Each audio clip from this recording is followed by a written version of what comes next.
Hi everybody, I'm Rebecca from Paper Source here in Chicago. One thing we say at Paper Source is do something creative every day. And today, I'm going to help you create a flip book. Here's the supplies you're going to need. 2 pieces of white Coverstock, 1 more piece of Coverstock in the color of your choice, colored pencils or markers, a black marker, scissors, a rubber band, and if you have it, some washi tape. First, you're going to need to cut down the white Coverstock.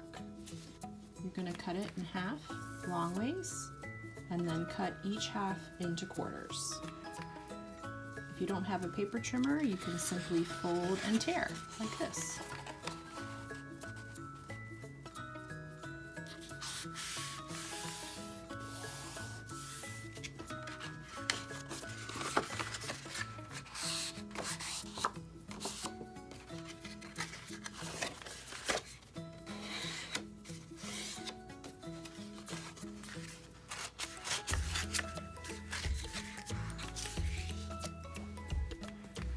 Now you can take each side and fold in half and do the same thing.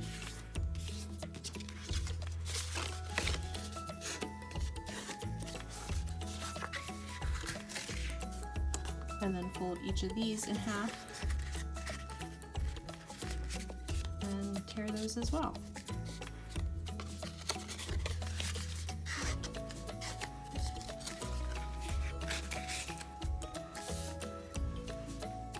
Keep going until you have each 8.5 by 11 divided into 8 little pieces. Once you have all of your pages, go ahead and draw your picture on your first page. If you want to start with a pencil sketch and go over it with marker, you can do that, or you can just go for it.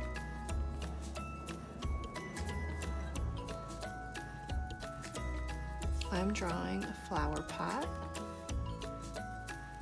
which is a really simple shape to draw, which can be helpful since you are going to be drawing a lot of them.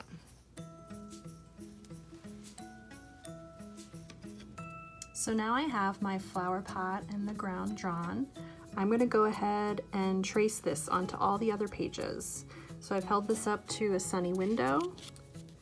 I'm going to layer the next page over top and go ahead and trace.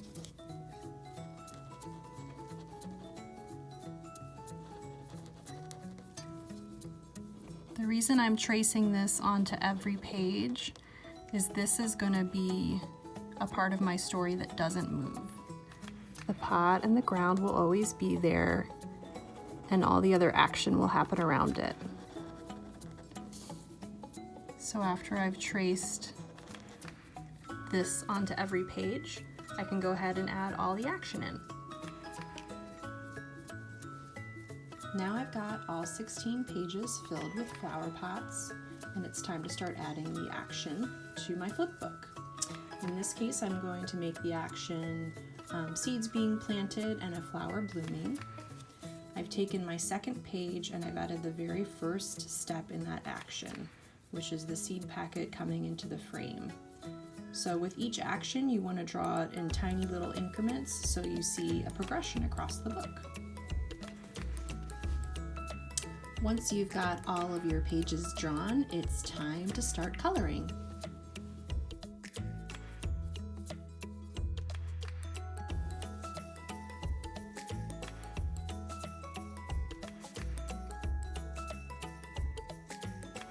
Once you have all your pages colored in, it is time to cut a notch in the spine area.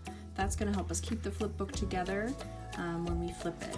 You'll notice that I didn't draw over here because that part's going to be fastened together and you won't see that part of the page. So I'm just going to use a ruler to mark with pencil.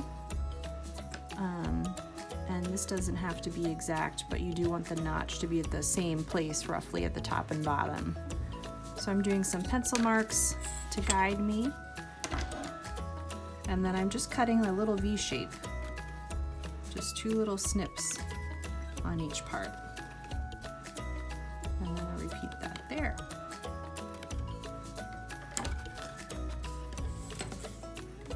There you go, and you're going to repeat that on all the pages. Okay, all my pages are ready. Now it's time to make the covers and bind the book together. So I've made my covers out of the yellow cardstock, and I've stacked all of my pages in order, and I'm going to sandwich them between these covers. And then I'm going to take my rubber band and wrap it around this notch.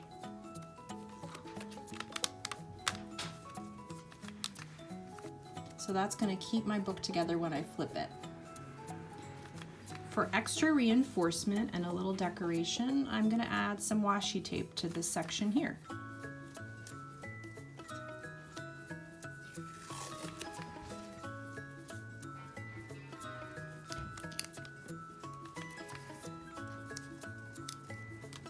And I'm going to wrap it around, and I'll probably do a couple of layers.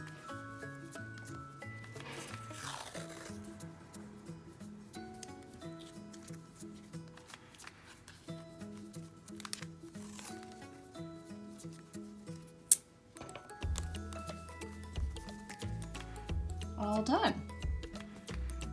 Now it's ready to flip.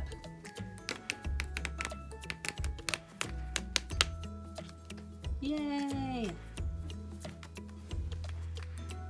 Thank you so much for crafting with me today. Please visit us at Paper Source's Instagram feed for more projects. We post a new craft recess every weekday morning at 10 a.m. Eastern. We'll see you there.